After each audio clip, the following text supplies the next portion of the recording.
Teman-teman, saya tertarik berbicara tentang potensi kecurangan pemilu. Kita lihat dulu sebuah hasil penelitian. Saya pernah dengar hasil penelitian ilmiah yang dilakukan ini, potensi kecurangan pemilu dan terbukti itu ada di sektor money politics, kemudian kemandirian penyelenggara pemilu, ketiga, keterpihakan aparatur negara. Lalu periode sebelumnya, Dewan Kehormatan Penyelenggara Pemilu itu memiliki sejumlah kasus, semua berkaitan dengan masalah money politics, ya, penyelenggara pemilu yang tidak profesional, tidak mandiri, atau berpihak. Ini yang lalu ya, pemilu yang lalu ya, ada data konkretnya ini. Nah, sekarang bagaimana pemilu 2024 ini? Kira-kira potensi kecurangannya di mana? Coba kita bedah. Tiap TPS itu kan 300 pemilih. Tiap TPS ya. Jumlah TPS pada 2024 nanti ini adalah 840.000. Satu TPS 300 pemilih, maka yang pertama yang harus diawasi adalah daftar pemilih yang ada di TPS itu. Berapa yang jumlah yang terdaftar? Dan berapa yang menggunakan hak pilihnya sampai penutupan TPS? Jangan sampai ada kesenjangan di situ, misalnya 300. Tapi yang menggunakan hak pilihnya 225. Berarti ada 75 dong yang tidak menggunakan. Jangan sampai ditabulasi tetap 300. Berarti ada kecurangan 75 pemilih kan? Ini satu yang harus diawasi nih. Jumlah dengan aktual. Yang kedua, cara menghitung surat suara yang sah. Jangan sampai petugas TPS seenaknya saja mengatakan ini tidak sah. Hanya kebetulan yang dicoblos itu bukan partai favoritnya atau bukan calon yang diunggulkan. Kurang kelekukannya, ini kan manual semua ini. Ya tak? Itu harus diawasi baik-baik itu. Memperhatikan ketika surat suara dibuka itu dan dinyatakan sah atau tidak. Hati-hati. Harus penuh pengamatan detail di sini. Setelah itu, suara yang diakumulasikan harus dicatat baik-baik. TPS X di Kelurahan Z, sekian hasilnya. Harus dipegang. Nah, setelah selesai dari TPS, kan langsung dibawa ke kecamatan kan?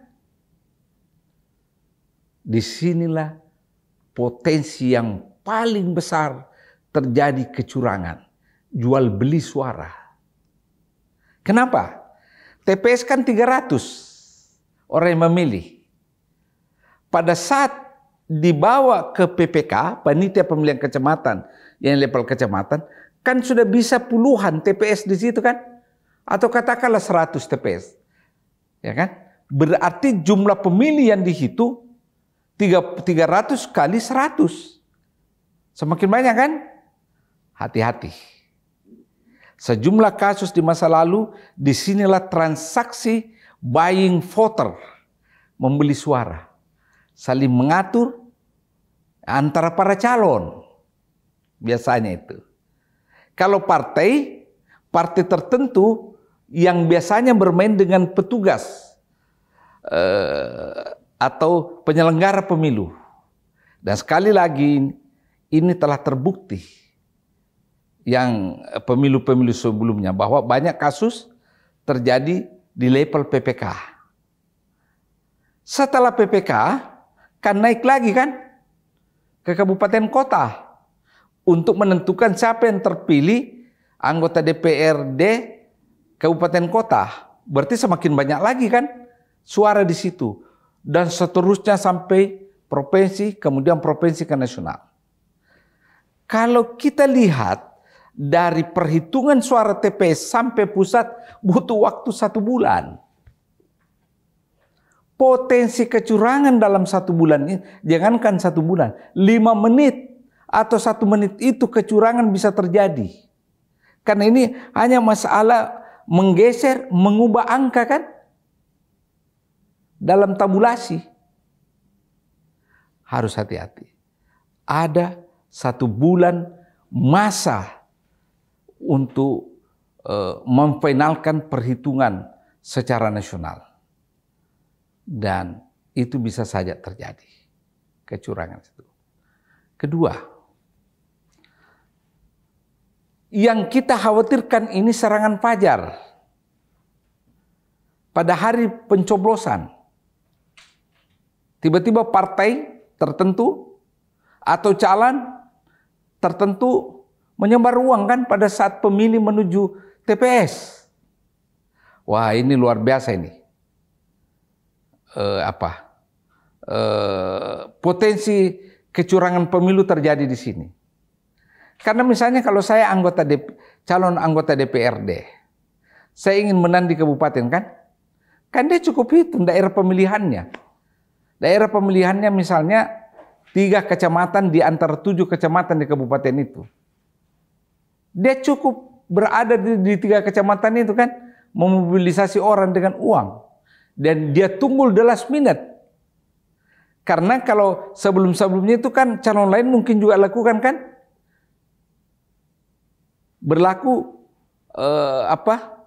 adium penawaran dan permintaan. Dia tunggu the last minute. Pada saat orang menuju TPS. Ini yang harus diawasi betul. Karena kalau di TPS-nya kemungkinan transaksi itu kurang. Sebab ada pengawas pemilu di situ. Kemudian ada pengawas dari lawannya. Tapi kalau dari rumah menuju TPS itu kan tidak ada pengawasnya. Siapa bisa awasi? Ini yang harus kita semua prihatini. Berikutnya, gerakan memobilisasi aparat desa. Karena yang paling ditakuti masyarakat desa itu kan kepala desa, kepala dusun, ya, aparat lah. Jangan sama sekali terjadi mobilisasi massa atas titah para kepala desa atau para pejabat yang ada di level desa untuk menjoblos orang tertentu ataukah mengalahkan orang tertentu atau partai tertentu.